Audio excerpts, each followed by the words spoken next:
The horizon bled crimson as Madeline Ross reined in her mare, the distant silhouette of a fallen man stealing her breath faster than the autumn chill. Wyoming Territory, 1875, was unforgiving even on the best of days, and this day was rapidly revealing itself to be among the worst. Her trained physician's eye recognized death's approach in that crumpled form, but something more primal within her refused to ride past. "Hold on," she whispered, more to herself than to the stranger as she dismounted with practiced ease, medical bag clutched tightly in her gloved hand. The man lay face down in the dirt, his broad shoulders rising weakly with labored breaths. Blood matted his dark hair and soaked through his once white shirt. A fine leather vest hung in tatters, and one boot was missing entirely.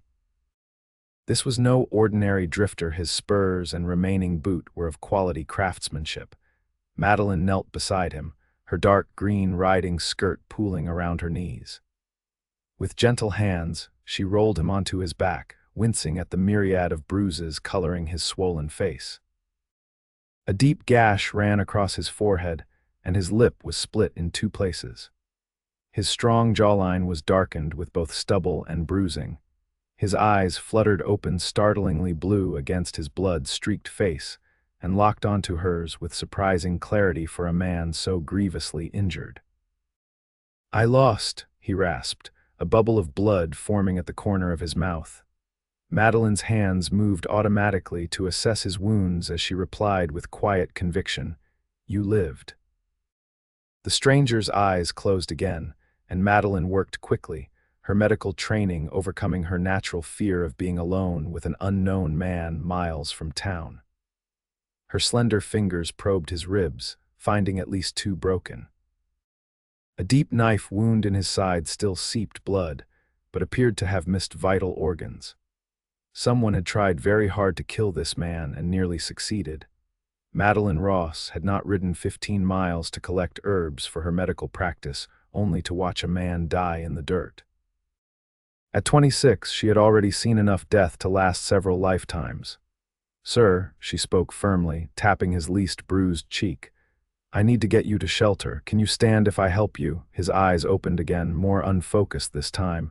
"Kent," he mumbled. "Kent Young." "Well, Mr. Young, I'm Dr. Ross. Madeline Ross, and I need you on that horse." With strength born of desperation, Madeline somehow managed to half-drag, half-guide the semi-conscious cowboy to her mare. Getting him mounted was an excruciating process that reopened his knife wound, but Kent Young demonstrated a stubbornness that matched her own, gritting his teeth against cries of pain.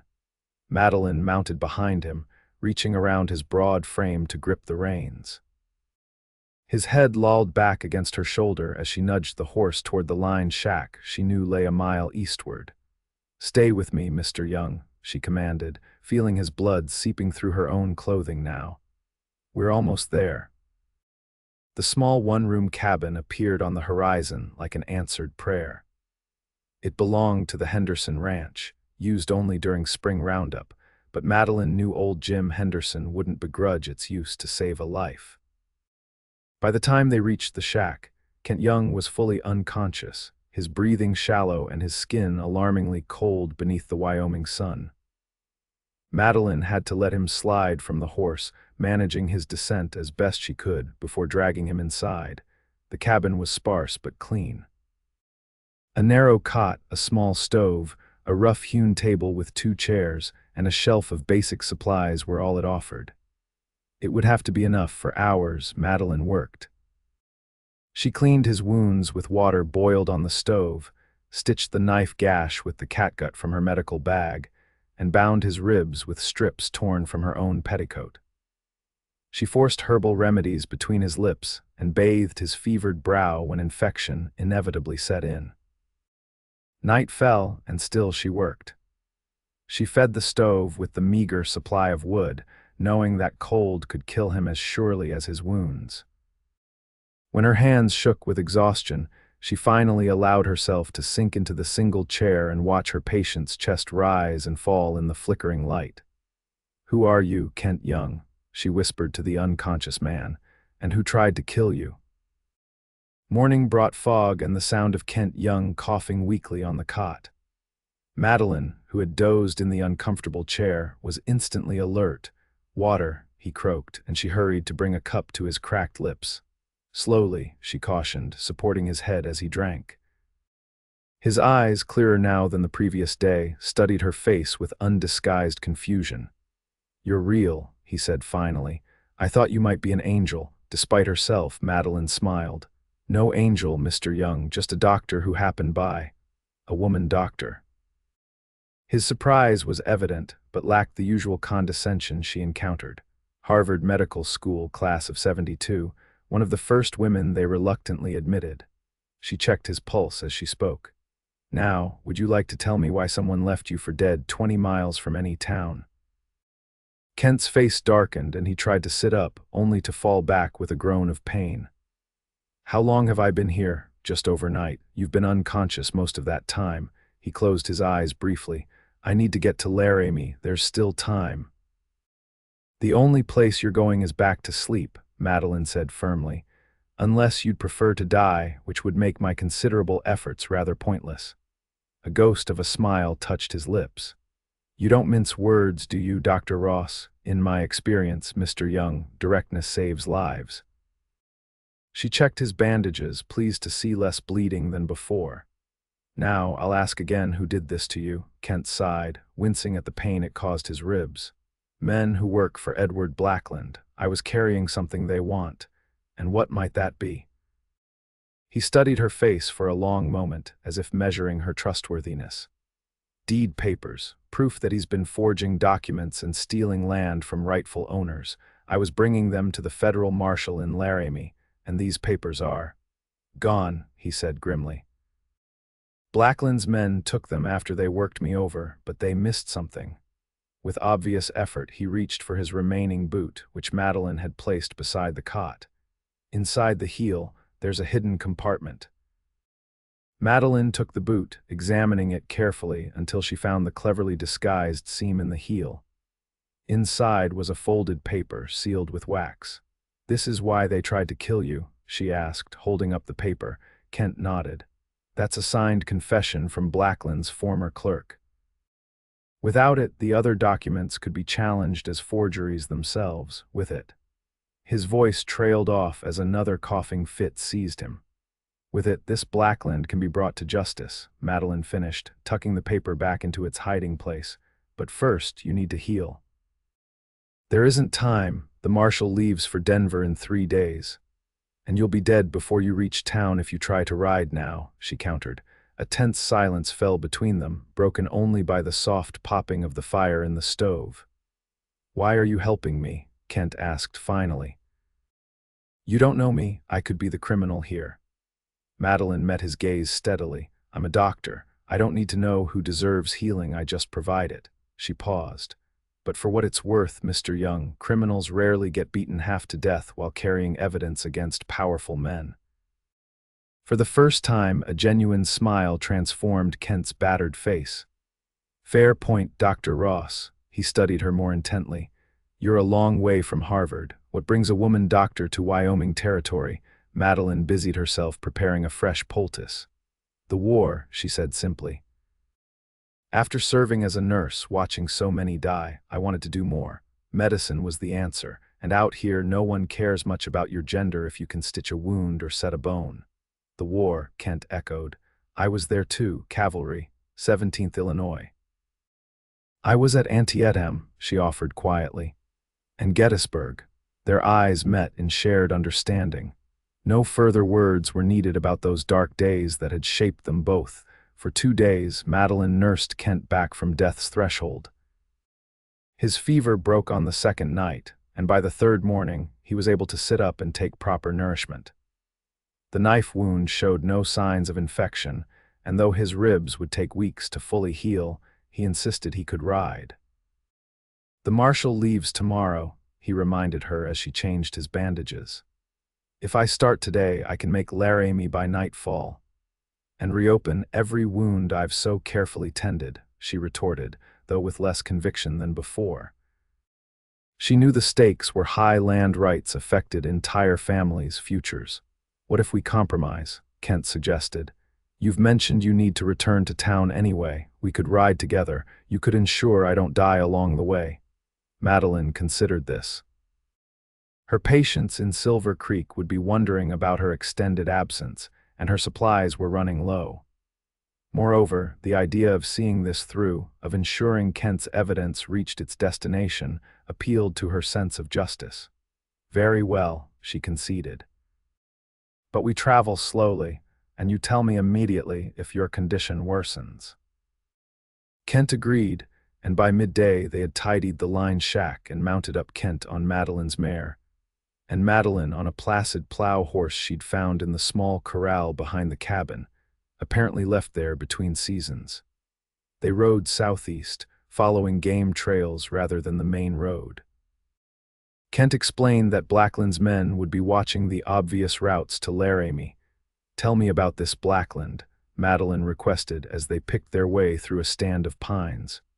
What manner of man commits such crimes? Kent's face hardened. The worst kind, one who believes money entitles him to take whatever he wants. He came to Wyoming 5 years ago with Eastern money and big plans for a cattle empire. When he couldn't buy the land he wanted, he started taking it through less legitimate means. And you? Where do you fit into this story? I was a ranger in Texas after the war, came north to work as a deputy in Cheyenne, but Blackland's influence reached even there. When I started investigating him, I suddenly found myself without a badge. Kent shifted uncomfortably in the saddle. So I went private, gathering evidence, building a case. A dangerous occupation, Madeline observed, says the woman who rode alone 15 miles from town, Kent countered with a raised eyebrow. Madeline laughed, surprised at the ease she felt in his company despite the circumstances. Fair point, Mr. Young.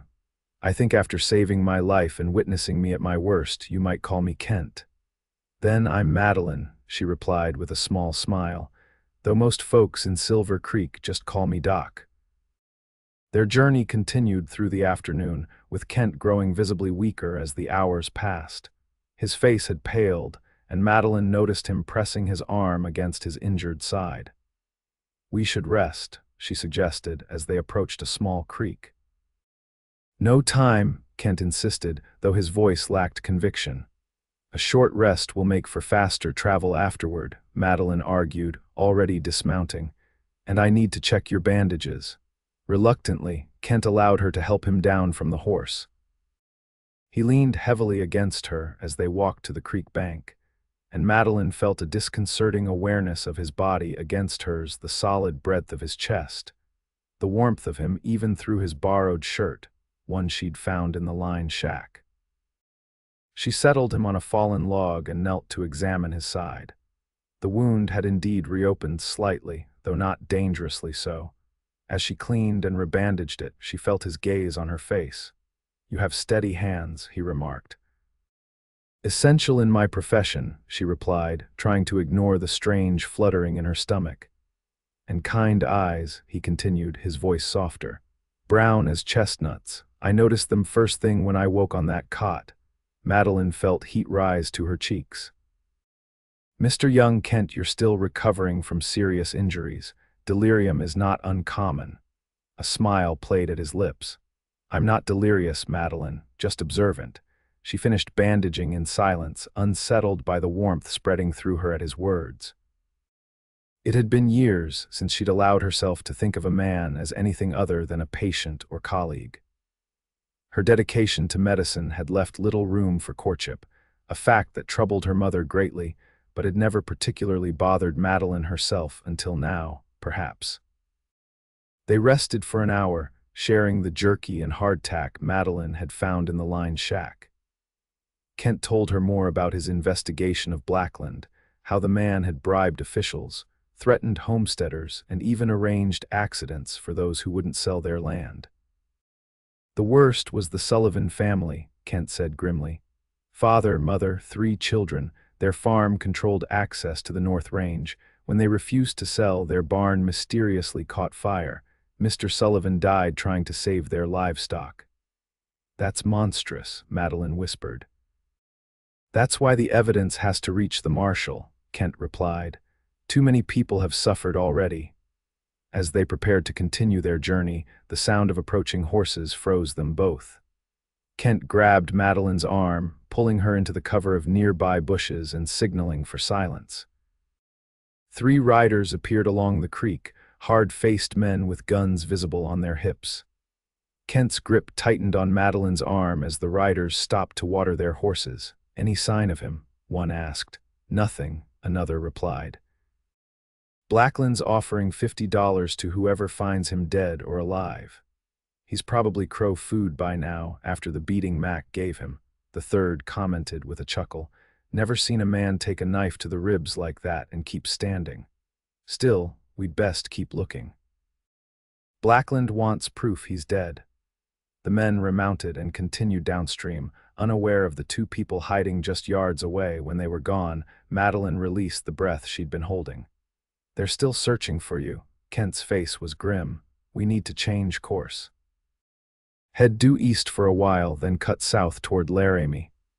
That will add hours to our journey, Madeline protested. Better hours than lives, Kent said firmly. Those men wouldn't hesitate to kill you too just for being with me. The reality of their danger settled over Madeline like a cold shroud. This was no longer simply about delivering evidence or treating injuries, it was about survival. They set off eastward, moving more cautiously now, Kent scanning the horizon frequently for signs of pursuit. Madeline noticed how, despite his injuries, he kept himself positioned between her and any potential threat, his hand never far from the gun he'd found in the line shack's storage chest. By dusk, they had traveled many miles from their encounter with Blackland's men, but were still far from Laramie. As darkness fell, Kent reluctantly agreed they needed to make camp. There's a rock outcropping ahead, he noted. Might provide some shelter and protect us from being seen. The formation of boulders created a natural alcove, sheltered from the wind and hidden from casual observation. Kent insisted on checking the area thoroughly before allowing Madeline to enter the space. All clear, he announced, returning to help her unload their meager supplies. We'll build only a small fire, can't risk the smoke being spotted. Madeline gathered what dry wood she could find while Kent arranged stones for a fire ring. Working together in the growing darkness, she was acutely aware of his movements, the careful way he guarded his injured side, the surprising gentleness of his large hands as they built the fire. Once they had a small blaze going, Madeline checked Kent's wounds again. The day's travel had taken its toll. His knife wound was inflamed, and his breathing seemed more labored. You need rest, she said firmly. Real rest, not just an hour by a creek. Kent didn't argue, which concerned her more than if he had. He leaned back against the stone wall, watching as she prepared a willow bark tea with water from their canteens. You should return to Silver Creek tomorrow, he said unexpectedly as she handed him the steaming cup. I can make it to Laramie alone. Don't be ridiculous, she retorted. You'd likely die before reaching town. Better me than both of us. Blackland's men won't show mercy because you're a woman. I'm well aware of the dangers, Kent. Madeline sat beside him, wrapping her shawl tighter against the evening chill. But I don't abandon my patients, especially not when they're on important missions. Kent studied her face in the firelight. You're a remarkable woman, Madeline Ross. Something in his tone made her heart skip. I'm just doing what's right. No, he said softly. You're doing far more than most would, saving a stranger at great risk to yourself, accompanying him on a dangerous journey, fighting to protect lives you've never even met by helping me reach Laramie. He shook his head in wonder. Remarkable is almost too small a word. Madeline didn't know how to respond to such earnest praise. She was saved from trying when Kent continued, Tell me about your life in Silver Creek. Do you have family there? No family, she replied. My parents are in Boston still. Father never approved of my medical aspirations, and mother. Well, she mostly worries that at 26 I'm rapidly becoming unmarriageable, Kent chuckled. I find that hard to believe. What about you? She asked, eager to shift attention away from herself. Any family waiting for your return, none living, he said simply. My parents died before the war, no siblings. There was a girl once in Texas, but she married a banker while I was fighting Yankees. He shrugged, then winced at the movement. Maybe for the best. The life I've led since isn't suited for a family. The life of a private investigator who gets beaten and stabbed. Madeline teased gently. Kent smiled, but his eyes remained serious. It's not just the danger, it's the moving around, never settling, following cases where they lead. He poked at the fire with a stick. But sometimes I wonder what it might be like, a home, children. His eyes met hers across the flames, someone to come back to. The intensity of his gaze made Madeline look away, her cheeks warming. We should get some sleep, she said, suddenly feeling the need for distance from these dangerous thoughts. Tomorrow will be another long day, Kent nodded, but as she moved to the opposite side of the fire, he caught her hand. Thank you, Madeline. Not just for saving my life, but for believing in what I'm doing. It means more than you know. His touch sent warmth spiraling up her arm, and for a breathless moment, she thought he might pull her closer. Instead, he released her with a gentle squeeze, leaving Madeline to curl up on her side of the fire with her heart beating uncomfortably fast. Sleep came fitfully, interrupted by both concern for Kent's condition and confusion about her own feelings. She had treated many men over the years, some handsome, some charming, but none had affected her like this wounded cowboy with his fierce determination and unexpected gentleness. Morning arrived with a heavy mist that concealed the landscape beyond a few yards. Madeline awoke to find Kent already up, tending the rekindled fire with coffee brewing in a small pot he must have packed from the line shack. You should have woken me, she chided, noting the darkness beneath his eyes. You needed rest, he replied, handing her a cup of the strong brew. And I needed to think about getting to Laramie safely. The marshal leaves at noon. Kent sipped his own coffee, grimacing slightly. I've been watching the trail. No sign of Blackland's men, but this fog works both ways. We can't see them, they can't see us. How far to Laramie? About 15 miles if we cut across country. 4 hours ride, maybe 5 at the pace we need to go. Madeline nodded, calculating. We should arrive by 11 then.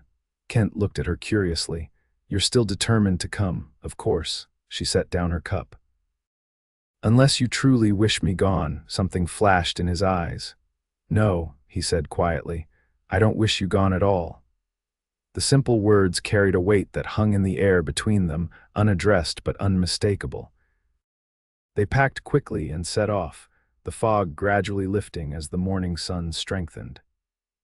Kent led them away from established trails, cutting across open meadows and through stands of pine that offered concealment. Madeline noted with concern that he rode more stiffly today, occasionally pressing his hand to his side when he thought she wasn't looking. By mid-morning, the terrain had changed, becoming more rugged as they approached the foothills that cradled Laramie. They were forced to dismount and lead the horses through a particularly rocky section, and Madeline saw Kent stumble, catching himself against his saddle with a poorly concealed grimace. We need to stop, she insisted, just for a moment. We're too exposed here, Kent argued, but his face had gone alarmingly pale. Just long enough for me to check your wounds, Madeline persisted, already opening her medical bag. Reluctantly, Kent allowed her to examine him. The knife wound was hot to the touch, and fresh blood had seeped through the bandages. You've torn the stitches, she said grimly. I need to rebandage this at the very least. Do what you must, but quickly, Kent conceded, leaning heavily against a boulder as she worked. Madeline had just finished securing a fresh bandage when the distant sound of hoofbeats reached them. Kent instantly tensed, his hand going to his gun. Move, he whispered urgently, pulling her toward a cluster of rocks. Leave the horses. They crouched behind the boulders as 4 riders appeared in the distance, heading directly toward their position. Madeline's heart hammered in her chest as she recognized the lead rider from Kent's descriptions, Edward Blackland himself, a tall man with a silver-streaked beard and cold eyes. They must have spotted our tracks, Kent muttered, checking his revolver. 6 shots, not enough for 4 men. We can't shoot our way out of this, Madeline hissed. Kent's face was resolute. You need to run, head southwest through those trees. There's a rancher named Peterson about 2 miles that way. He'll help you. I'm not leaving you, Madeline. His voice softened as he took her face in his hands. I lost everything else. I won't lose you too. Before she could respond, he did something that stole her breath completely. He kissed her, briefly but with unmistakable feeling, then pushed her toward the trees. Go, now, take the confession with you. Stunned by both his kiss and his command, Madeline found herself moving automatically toward the tree line, the sealed paper clutched in her hand. She glanced back once to see Kent positioning himself behind the rocks, gun ready. She had almost reached the trees when a shout rang out. One of Blackland's men had spotted her. There, the woman's running. A gunshot cracked the air, sending splinters flying from a tree trunk near her head. Madeline ducked instinctively, then heard Kent return fire, followed by a cry of pain from one of the riders. More shots rang out, and Madeline made a split-second decision. Instead of fleeing into the trees, she circled back, using the forest as cover to approach the gunfight from another angle. Through the branches, she could see Kent exchanging fire with Blackland's men. One was down, clutching his shoulder, but the others had dismounted and were spreading out to surround Kent's position. Blackland himself remained on his horse, directing his men with sharp gestures. Madeline needed a distraction, something to give Kent a chance. Her eyes fell on the horses the men had left ground tied nearby. If she could scatter them. Moving as quietly as possible, she approached the nearest animal, a nervous bay that startled at her sudden appearance. Using a technique she'd learned from the ranch hands in Silver Creek, Madeline slapped the horse's rump hard and let out a piercing whistle.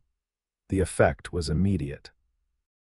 The bay reared and bolted, crashing into the other horses and sending them all into a panicked stampede directly through the area where Blackland's men were advancing. Confusion erupted.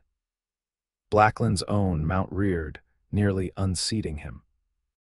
His men scattered to avoid the frightened animals, momentarily forgetting their quarry. Madeline used the chaos to dash toward Kent's position.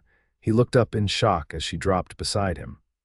I told you to run, he growled, though relief shone in his eyes. I'm not very good at following orders, she retorted, peering over the rocks. Now what? Before Kent could answer, Blackland's angry voice rang out.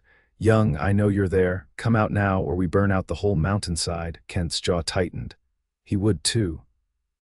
Kent, Madeline whispered urgently, the confession, it's what matters.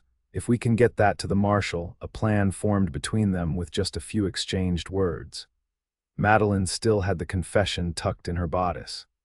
Kent would create a diversion while she slipped away to reach Laramie. Be careful, she whispered, suddenly terrified this would be the last time she saw him alive. Kent's hand closed over hers. Find Marshal Woodson, no one else. Tell him everything. He hesitated, then added softly, if I don't make it, don't. Madeline cut him off fiercely. You lived once against all odds, do it again. A smile touched his lips. Yes, madam. With a final squeeze of her hand, Kent stood up, keeping his gun hidden. Blackland, he called out. Let's talk. As attention focused on Kent, Madeline slipped away, using the boulders as cover until she reached the denser trees. Her last glimpse of Kent showed him standing tall despite his injuries, facing Blackland with a defiance that made her heart ache with admiration and fear. Madeline ran as she'd never run before, the confession paper her talisman against despair. She thought of Kent facing those men alone, buying her time with his very life, and pushed herself harder. Twice she stumbled on the uneven ground, but each time she rose again, driven by the dual purposes of justice and love, for she could no longer deny that what she felt for Kent Young had grown far beyond concern for a patient. The outskirts of Laramie appeared through the trees like a mirage, the church steeple rising above the other buildings. Madeline staggered into town, her dress torn, her face scratched from branches, drawing startled looks from townspeople. "The marshal," she gasped to a concerned shopkeeper who had stepped outside at her approach. "Where is the marshal's office?" Directed to a building on the main street, Madeline burst through the door to find a grizzled man in the midst of packing a trunk. "Marshal Woodson," she demanded. The man straightened, hand moving instinctively to his gun. "Who's asking?" Madeline thrust the sealed confession toward him. "I have evidence against Edward Blackland from Kent Young." Recognition flashed in Woodson's eyes. "Kent, where is he?" "Fighting Blackland and his men about 5 miles northeast of town," Madeline explained breathlessly. "They tried to kill him for this evidence. Please, we need to help him." Woodson examined the sealed paper, then nodded grimly. "Jenkins," he called to a younger man in the back room. "Round up the deputies, armed, now." To Madeline, he added, "Can you lead us back to where you left him?" "Yes," she insisted, though her legs trembled with exhaustion. "Then let's go, madam. My name's Hank Woodson, and Kent Young is one of the finest men I know. I'm not leaving him to Blackland's mercy." Within 20 minutes, Madeline found herself riding beside Marshal Woodson at the head of a group of 6 deputies, all well armed and determined. The confession had been secured in the marshal's safe, with a deputy left behind to guard it. As they neared the area where she had left Kent, gunshots echoed through the trees. Woodson signaled for the party to spread out and approach cautiously. Through a gap in the foliage, Madeline could see Kent, still alive but pinned down behind a fallen tree. Blood stained his shirt anew, and his movements were sluggish as he returned fire. Blackland and 2 remaining men had him surrounded, closing in with each exchange. "Cover me," Woodson ordered his men, then called out, "Blackland, this is Marshal Woodson. You're surrounded. Drop your weapons." Blackland's head whipped toward the new threat, his face contorting with rage. Instead of surrendering, he raised his rifle and fired toward the marshal's voice. The forest erupted in gunfire. Madeline ducked instinctively, though Woodson had positioned her safely behind a large tree. Through the chaos, she saw one of Blackland's men fall, then the other. Blackland himself turned his horse to flee, but 3 deputies had circled behind him. With nowhere to go, he raised his hands in surrender, his face a mask of hatred. As the deputies moved in to disarm and arrest Blackland, Madeline rushed toward Kent's position. He had slumped against the fallen tree, his gun still clutched in his hand, but his eyes closed. "Kent," she cried, dropping to her knees beside him. His eyes fluttered open, focusing slowly on her face. "You made it," he breathed. "The evidence, safe with the marshal," she assured him, already examining his wounds. A fresh bullet graze marked his upper arm, and his knife wound had reopened completely, blood soaking his shirt. "I need bandages," she called to the approaching deputies. "And water." Marshal Woodson knelt beside them, his weathered face grave as he assessed Kent's condition. "Hang in there, son. We've got a wagon coming." Kent managed a weak smile. "Didn't think you'd make your train to Denver, Marshal." "Some things are worth missing a train for," Woodson replied, squeezing Kent's shoulder gently before moving to oversee Blackland's restraint. Madeline worked frantically to stem the bleeding, using supplies from her medical bag and bandages provided by the deputies. Kent watched her face as she worked, his blue eyes never leaving hers despite the pain he must be feeling. "You came back for me," he murmured. "Of course I did," she replied, carefully cleaning the bullet graze. "Thought I told you to run to Laramie."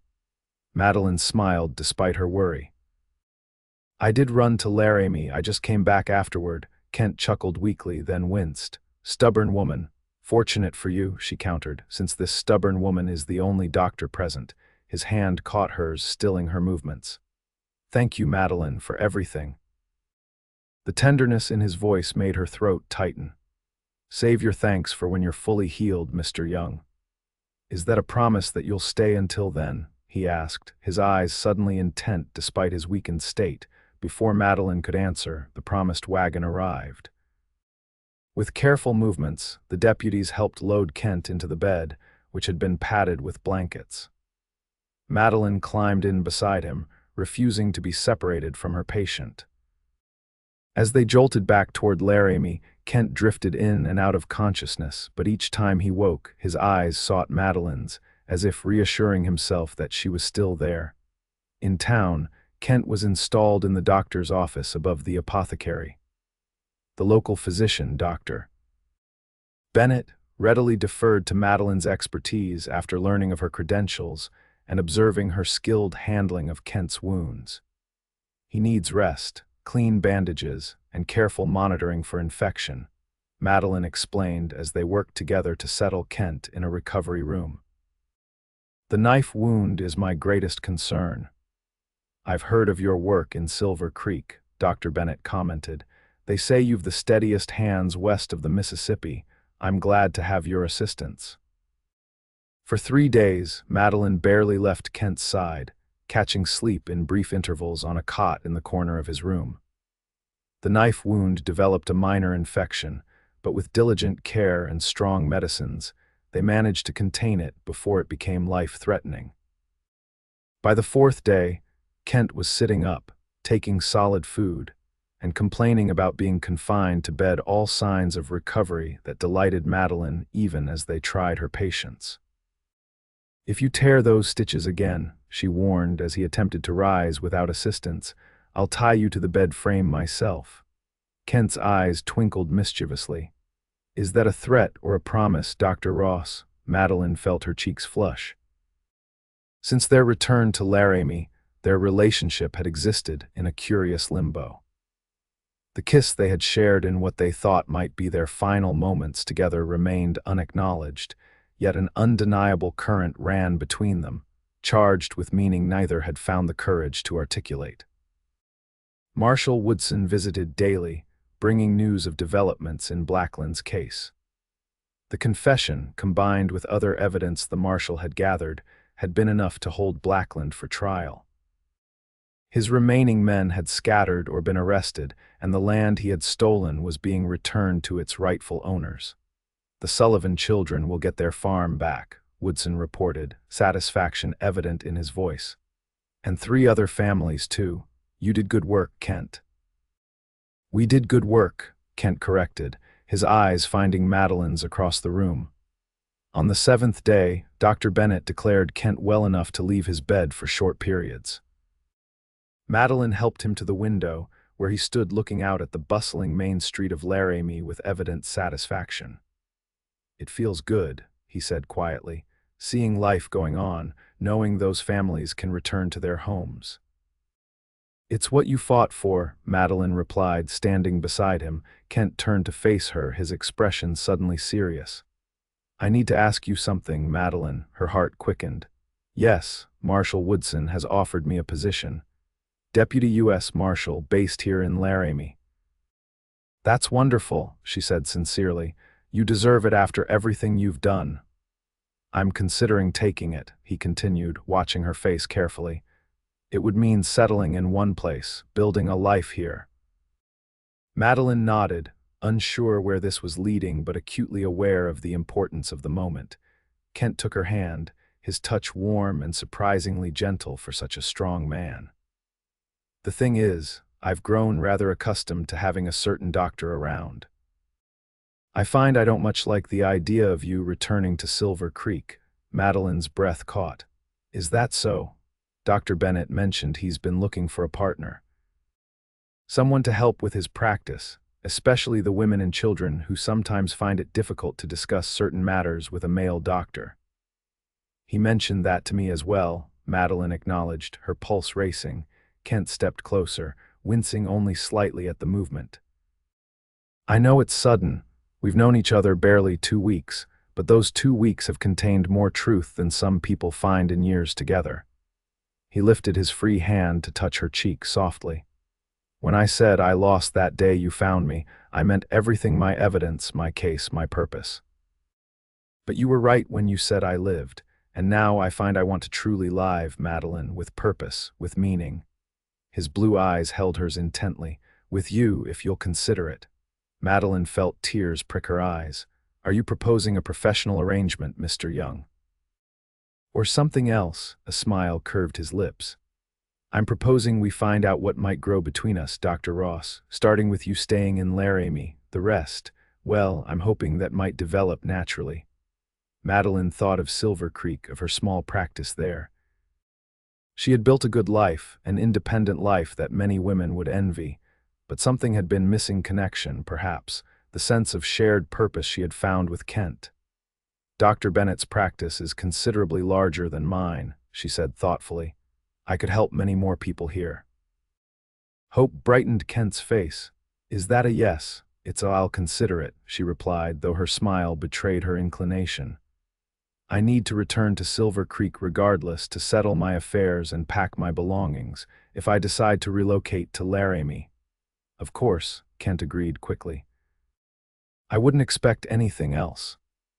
Madeline studied his face, the strong jaw now covered with a neatly trimmed beard he'd grown during his recovery, the laugh lines around his eyes that hinted at a lighter nature beneath the serious exterior, the mouth that had kissed her so briefly, yet memorably. There is one condition, she added, summoning her courage. Name it, that kiss. She felt heat rise to her cheeks but pressed on. The one when you thought we might die. I'd like to know if it was merely a product of the circumstances, or if it might be repeated under less desperate conditions.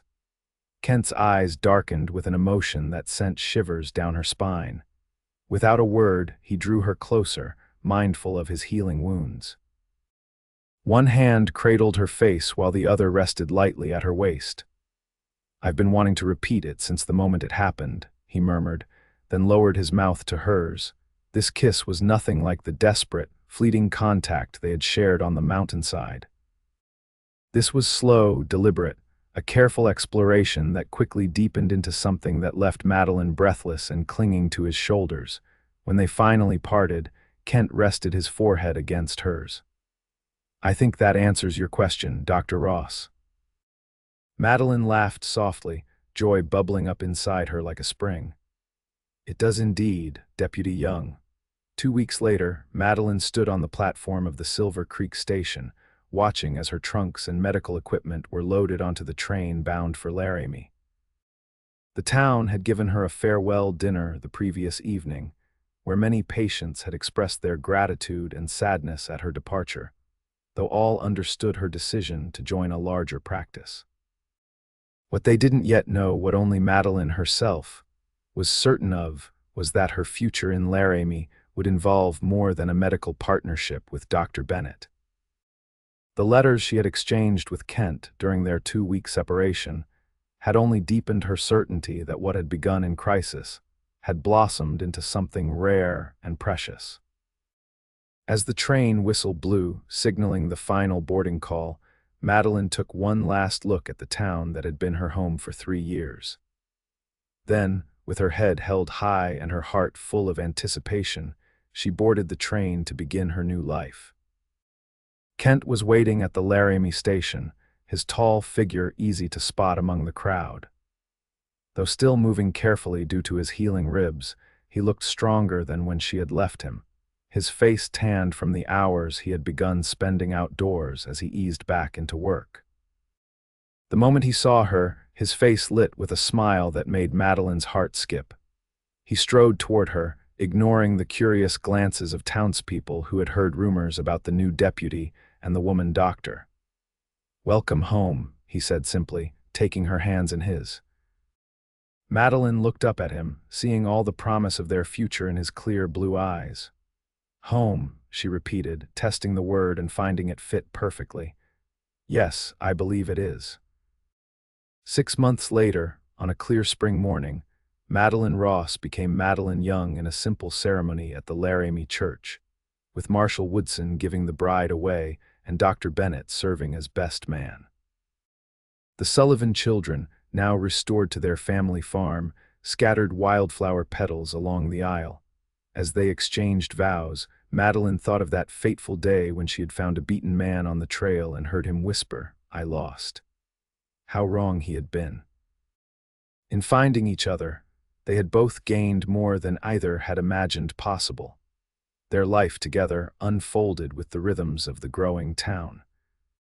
Kent's work as a deputy took him away occasionally, but never for long, and he always returned to the small house they had purchased near both the marshal's office and Dr. Bennett's practice. Madeline divided her time between assisting Dr. Bennett and establishing a small clinic specifically for women and children, the first of its kind in the territory. 2 years after their wedding, their daughter Elizabeth was born, followed 18 months later by their son Thomas. Kent proved to be as gentle and devoted a father as he was a husband, often bringing the children to visit Madeline at her clinic, or taking them on short rides around the outskirts of town. On the 5th anniversary of the day, Madeline had found Kent near death on the trail. They rode together to the spot where their story had begun.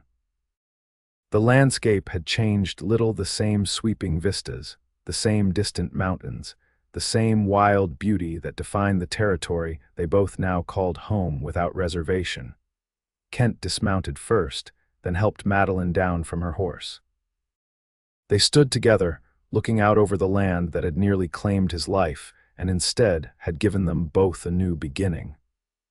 "Do you ever think about how differently things might have turned out?" Madeline asked, her hand finding his as naturally as breathing. "If I had taken another route that day, or if you had succumbed to your wounds before I found you," Kent shook his head, drawing her closer.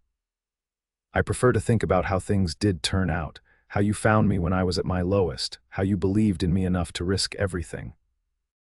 He pressed a kiss to her temple. "How you showed me that losing one battle doesn't mean losing the war." Madeline smiled up at him, seeing the same strength and gentleness that had first drawn her to him, now mellowed and deepened by years of shared life. "You said I lost, but all I saw was that you lived, and I'm grateful every day that you did." "As am I, my love," Kent murmured, lowering his mouth to hers in a kiss that held all the passion of their beginnings and all the steadfast devotion of their years together. "As am I." In the distance, Laramie waited, a town they had helped to shape through justice and healing. Their children were spending the day with Dr. Bennett and his wife, likely being spoiled with sweets and stories. Their future stretched before them, rich with possibility and purpose. As they mounted their horses to return home, Madeline reflected that some journeys begin with endings, a career cut short, a mission seemingly failed, a life nearly lost. But if one had the courage to continue, to reach out a helping hand or accept one offered, those endings could transform into the most beautiful beginnings of all.